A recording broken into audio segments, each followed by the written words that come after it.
This is an issue we've spoken a little bit about before, but I wanted to bring it up again because there's some new research in the field. Here's a good question.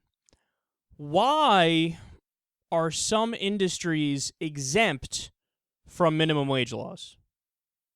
Now, I know what those industries will tell you, but I don't believe them.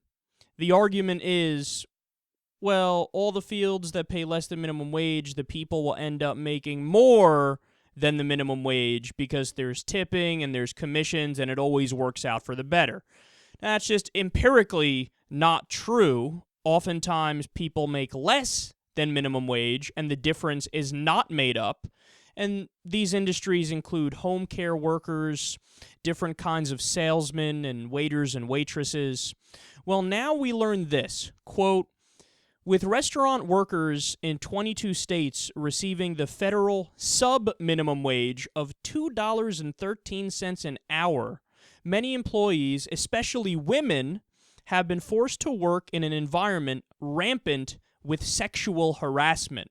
In fact, the restaurant industry is the largest source of sexual harassment claims in the United States.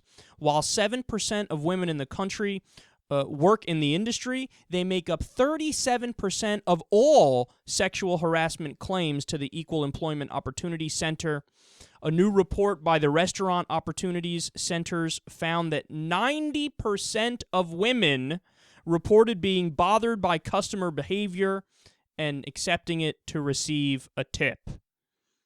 So some headlines have the number at 80%. 80% of women say they were sexually harassed at work when they're a waitress, and 90% say they've been bothered by customer behavior at times. So this is definitely some scary stuff. Now, how does this link in to what I mentioned before, the idea of sub-minimum wage jobs? Well, as many of them pointed out through quotes in the article, they say themselves, you know, if I didn't have to rely on their tips, maybe I wouldn't take that bullshit. Or maybe I would, have somebody else reassigned to be the waiter or waitress for the table or speak up and say something. But since I'm reliant upon their kindness and their generosity, it's almost like I'm obligated in order to just pay my bills to keep up with their bullshit and to allow them to do the very questionable stuff, if not illegal stuff, that they're doing. And there are so many examples, creepy customers filling up the ass of a waitress as she walks by, comments that are way above and beyond what one would consider just bad flirting. And look, maybe I know the people who would criticize this might say, well, how do you define sexual harassment? And look, I don't know. So maybe it does include some stuff that we would just consider bad flirting, right? Where somebody's making a pass and they're doing a shitty job and it's interpreted as like, how dare you? This is kind of like sexual harassment.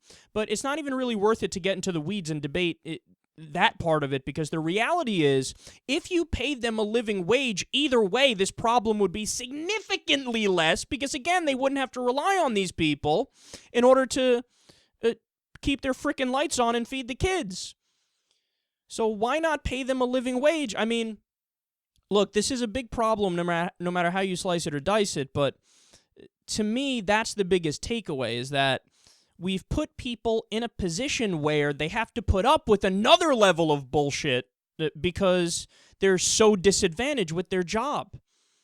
I mean, it's gotten to the point where, and this gets off into a much bigger conversation, but it's really gotten to the point where it's just comical that there are any jobs that don't pay a living wage. And the minimum wage isn't even a living wage.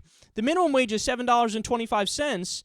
A living wage is about $12 an hour. It varies, of course, from place to place. New York City or LA is much more expensive than some place in Alabama. But how can anybody defend that system? It's just flat out unreasonable to defend that system, to say, I'm in favor of somebody working a full-time job and not making enough money to survive.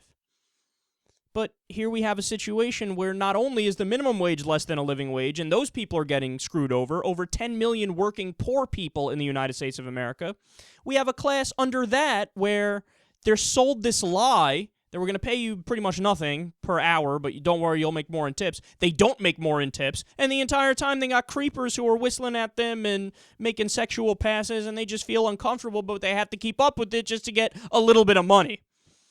Man, it's always hilarious to me when you have social conservatives go after the idea of porn as degrading to women, when honestly, a lot of people in the porn industry, they make good money and they have good benefits, and they'll tell you, I'm happy with what I'm doing. Like, this is what I chose.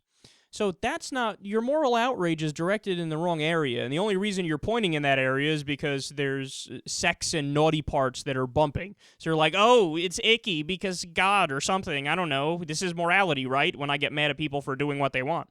But your moral compass is broken, because where should it really be directed? At the people who actually are degraded, at the people who really are undergoing this moral crisis, where just to get a little bit of money to keep the lights on, they have to listen to some jackass, make gross passes at them and touch their ass, and meanwhile, at the end of the day, they end up making whatever it happens to be, $5.75 an hour maybe.